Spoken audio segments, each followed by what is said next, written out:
Bristow helicopters operate in parts of the world, often remote and in challenging conditions. Global resource companies and national authorities utilise our search and rescue services when they require a safe, experienced, reliable and proven helicopter operator.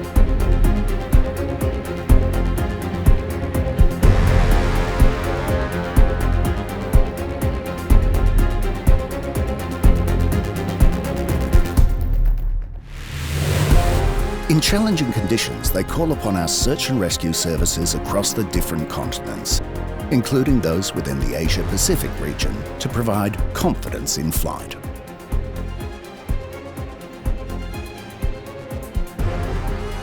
We are the world's leading providers of helicopter services with a proven track record, years of experience, an integral safety culture and professional personnel to deliver a best-in-class service.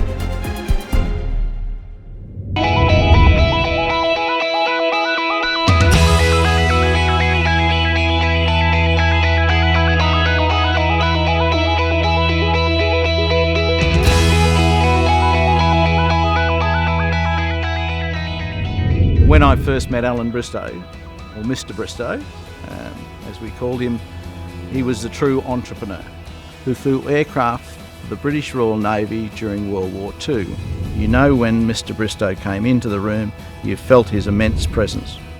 As a leader and a great visionary, he was a pioneer in his own league, a man who strove for excellence, and after years of adventures, founded Bristow Helicopters in 1955 following a successful execution of a contract to supply helicopter crew change services to oil and gas rigs in the Persian Gulf. His passion for excellence and commitment to safety has fostered a 60-year strong culture that has become the force behind a lot of innovation and achievements that Bristow demonstrates today. If you contract with Bristow, you are partnering with a company that has spent over 60 years refining its search and rescue training, technology and capability. More than 60 years of learning and continuous improvement of our search and rescue services. Bristow SAR in Australia, it's going to be the best of this kind in this part of the world. One, because of the technology. Secondly, the people and the passion that they bring. But most importantly, the culture. The culture to do the right thing, to strive for excellence, to be the best that we can be.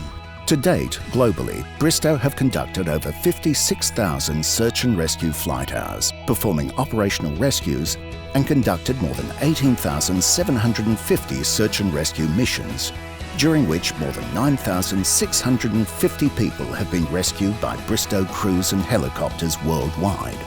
We operate the most modern search and rescue aircraft in the world, delivering a premium all-weather search and rescue capability to clients in Australia and within the Asia-Pacific region. Of course, it's not all about the aircraft. The core of any capability is the people. You know, the whole basis of search and rescue is teamwork, how they interface with one another in times of crisis, in times of training, and they've blended so well that I'm proud to be part of that team.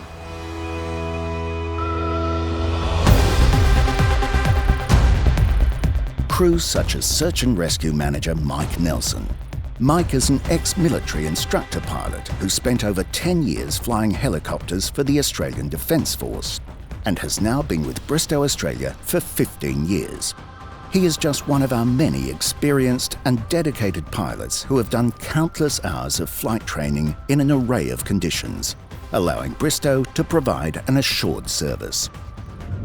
This aircraft's purpose-built for all-weather SAR, so it comes with a whole lot of additional equipment that you don't have in a normal helicopter, such as specifically for this you have all the automatic flight control system search and rescue modes, which enable us to be able to remain fully coupled when we're doing winch recoveries at night or in poor weather conditions with very low visibility, along with all the additional equipment with a purpose-built lighting suite, search radar, which is more advanced than the normal aircraft, thermal imaging camera or forward-looking infrared, a FLIR system, AIS transponder system which identifies vessels, a tracker night searchlight, the automatic search and rescue modes in the flight control system, which enables it to conduct fully automated and coupled approaches to the hover for the conduct of winch recoveries. For the winching, it has a dual hoist, so you get redundancy if you have a problem with one hoist. The flight management system has a series of search patterns that are automatically conducted for you, so we can basically program these into the FMS, and enables the aircraft to fly a very accurate search pattern to ensure that we don't miss any coverage. And that, coupled to the fact that we can then go into an automated approach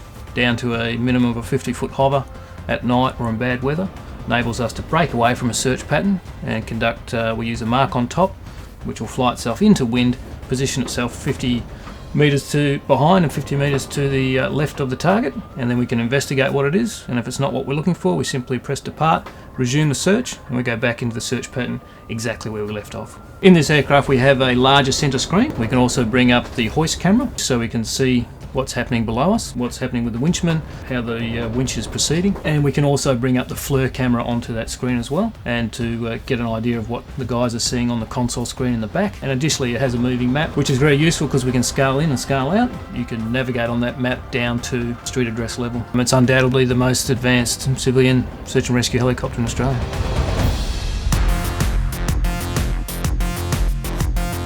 Mike is joined by Gordon Watt, our Deputy Search and Rescue Manager, responsible for the SAR technical crew that conducts all aspects of the aircraft operation outside the cockpit. 2 technical crew combined with the 2 pilots to complete the aircraft's operating crew. A winch operator that operates the winch systems and mission management console, and our winchman who deploys on the winch to conduct the rescue and is responsible for the safety of all personnel in the cabin. So I'm originally from the UK. I was in the Royal Air Force as a search and rescue winchman initially, which is where I learnt my trade. The benchmark which Bristow Search and Rescue sets for SAR training, I believe, is second to none. We do it in a professional manner and we train well for it, such that we can mitigate or lessen the risks. It's very calculated so that we can all make it home to our families as well. One of our primary requirements would be the recovery of personnel from a life raft. Let's say if an aircraft unfortunately ditched, people would move from the aircraft into a life raft. We'd use the automatic flight control system, the AFCS, to physically fly the aircraft on an approach in poor weather or at night to the overhead of the life raft. We then establish offset from the life raft to ensure that the rotor wash doesn't impact the life raft or its occupants, whilst we assess the situation and make sure that it's safe for us to commence a rescue. Once we're happy that that's suitable, we'll deploy the winchman. He'll establish himself into the life raft. He'd assess the personnel on the life raft for suitability to be winched to the aircraft. He'll convey his recovery plan to us, and then the aircraft will conduct a series of lifts, finally of course recovering the winchman before we then return them to a place of safety. The main selling point of all-weather SAR is that it can be called to anything, and that the crews will be sufficiently trained through certain disciplines to be able to apply whichever discipline best fits the scenario to achieve some form of rescue. As an example, both day and night we regularly practice to winch people from the water. Beyond that, any size, shape, type of vessel, whether it's upside down, whether it's steaming, whether it's lost power and is just drifting in an open ocean. Along the shoreline, so whether it be cliff area or a beach sort of shoreline rocky area, we train regularly to be able to conduct those. Another advantage of this aircraft is its size, quite a lot of internal space within the cabin. We can utilise that to take extra fuel, so we can fit up to 2 additional auxiliary fuel tanks, which enable us to operate reasonably comfortably out to about a 250-mile range.